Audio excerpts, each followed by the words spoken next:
रुंसारि करेन्द्र बसुमतारी गोसोखां gold cup football टुर्नामेन्टनि जोबथा गेलेनाया दिनै गाहामैनो जानानै थांबाय।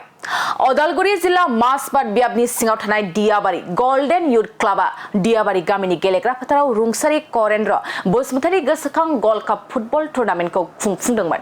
मख'नो गोनांदि बारग' एमएलए रुंसारि करेन्द्र बसुमतारीनि गोसोखांथि एबा बिथांनि मुंखौ अराय गोजोर खालामना दोननाय थांखिजों दियाबारि गल्डेन युथ क्लाबा बोसोरफ्रोमबो बिथांनि मुङाव जोलुर गेलेनाय बादायलायनाय खुंफुङो। देग्लायबो बे जोलुर बादायलायनाया खुंफुंजानानै जागायजेननायनिफ्राय फैयै फैयै दिनै थुंगेबाय। दिनैनि बे जोबथा गेलेनाय बादायलायनायानो जायो दियाबारि जायख्लं एफसि आरो बर' बाजार एफसिनि गेजेराव। मोन्नैबो हानजाया नारा-नाथा गेलेनानै दियाबारि जायख्लं एफसिआ बर' बाजार एफसिखौ 1 गलाव फेजेनो। बे जोबथा गेलेनाय बादायलायनायावनो एफसिनि आफादगिरि दिपेन बर' बिथाङाबो बाहागो लाफैयो। लोगोसे रुंसारि करेन्द्र बसुमतारीनिबो थाबैनो बिमुं फोसावनाय आरो बिथांनि मुङाव समायना-रमायना पार्क, लाइब्रेरि आरो स्टेचु बानायनायनि थाखाय खामानि मावगासिनो होननानै फोरमायथियो। गेदेमा रुंसारि करेन्द्रनाथ बसुमतारी आगुनि एबसुनि आफादगिरि बड'लेण्ड सोमावसारनाय सम बै समाव नेतृत्व होबोदोंमोन बिपिएससिनि आफादगिरि। दिनै बिथांनि मुङै न'खरनिफ्राय आरो गामिनिफ्राय जयेन्ट मोनसे इनिसियेटिभनि गेजेरजों दियाबारियाव बेयाव फुटबल मोनसे मेम'रियेल टुर्नामेन्ट खुंनाय जादों। दिनै जोबथा गेम एबा फाइनाल गेम आरो बे हाबाफारियाव न'खरनिफ्राय गामिनिफ्राय आंखौ हांख्रायनाय बायदि आं बाहागो लाफैदों। गिबियावनो गेदेमा करेन्द्रनाथ बसुमतारी बिथांनि सोरगोआरि जिउमानि आलो गोजोननि थाखाय आनान गसाइनाव आर'ज गाबदों आरो दिनै बिथांनि मुङै बिथांनि गोसोखांथियाव माहारिनो होलांनाय जिखिनि अबदान, माहारिनि थांना थानाय थामोनथा रैखाथिनि थाखाय आरो बड'लेण्ड सोमावसारनायाव बिथांनि जिखि मोनसे गोख्रों बिफावमोन, बड'फा उपेन्द्रनाथ ब्रह्मजों लोगोसे थाफानानै जिखिनि मोनसे सुप्रिम रल प्ले खालामबाय, बे जोंनि थाखाय अराय फुजिनां आरो बेखौ जातीयताबादि मोनसे चेतना सिन्तानि सासे गोग्गोम माने फोथायग्रा आरो हाबा मावग्रा जोङो अरायबो जोङो बिथांनि जे आदर्श हाबा मावलांनायखौ जों गोसोखाङो आरो बिथांनि जिखिनि बिहोमा कन्ट्रिबिउसन बेखौ बर' हारिया अराय गोसोखांनांगोन।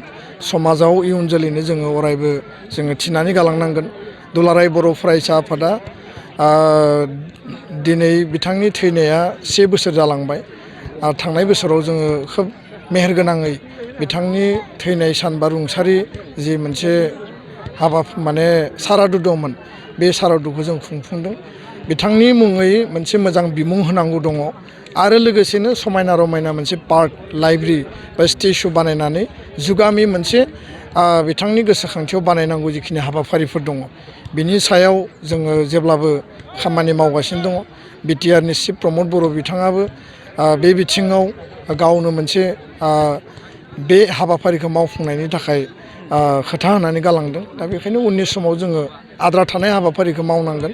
नाथाय न'खर आरो गामिया, समाजा जिखि मोनसे कन्ट्रिबिउसननि माने मोनसे जि बिथांनि जि मावलांनाय बेखौ समाजाव गोसारहोनो थाखाय, जुगामि खालामनो थाखाय जिखिनि इनिसियेटिभ लादों, न'खरनिफ्राय जोंहा लुथ्रास बसुमतारी, मावसोमग्रा आरो नेपलियन आरो जोंहा मेडाम, बे जोंनि थाखाय माने बाख्नायथाव आरो जोङो धन्यबाद होनांगोन। दा बेखायनो उननि समाव बिथाङा जोंनि गेजेराव जाहाथे अराय माने जोंनि गेजेराव देहायै मोखाङै गैयाब्लाबो अराय अमर जानानै थायो आरो बिथांनि आदर्शखौ इयुन जोलैया हाबा मावलाङोब्ला जातीयताबादि जि मोनसे सिन्ता बे माहारियाव अराय इयुन जोलैनियाव गोथाङै थांनानै थागोन होननानै आङो सानो। गोजोन्थों। सना रुफा आरो हिरानि जुवेलारि गाननो मोजां मोनग्रा सुबुंफोरनि थाखाय गोजोनथाव खौरां। दासान्दि फुजा बोथोरखाय खम बेसेनाव फानगासिनो एमएससिबि जुवेलार्सआव सना रुफा आरो हिरानि समायना रमायना जोंख्लाबनाय जुवेलारिस। एमएससिबि जुवेलार्सआव मोननो हागोन राजकोट जुवेलारि, कास्टिं जुवेलारि, कलकाता जुवेलारि, मेसिनजों बानायनाय जुवेलारि आरो आखाइजों बानायनाय जुवेलारि।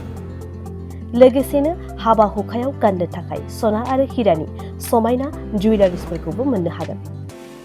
एमएससिबि जुवेलार्सआनो दं क'क्राझार सहरजों नांजाबनाय क'क्राझार रेल गेटनि साखाथि वार्ड नं 5 बिबेकानन्द पथआव।